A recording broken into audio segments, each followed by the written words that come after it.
this is the cotton plant. This is how your cotton clothes are made.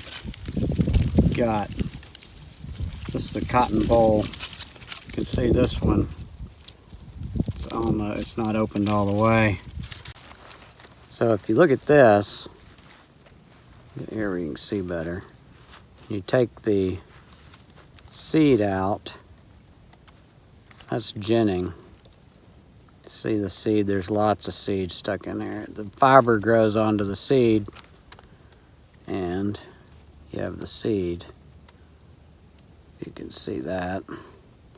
That's a fuzzy seed right there. That's what the gin does, is they remove this from this, and the stripper removes it from the plant. And then this stuff, once the seed's out, you can spin it and turn it into fabric. So that's how that works.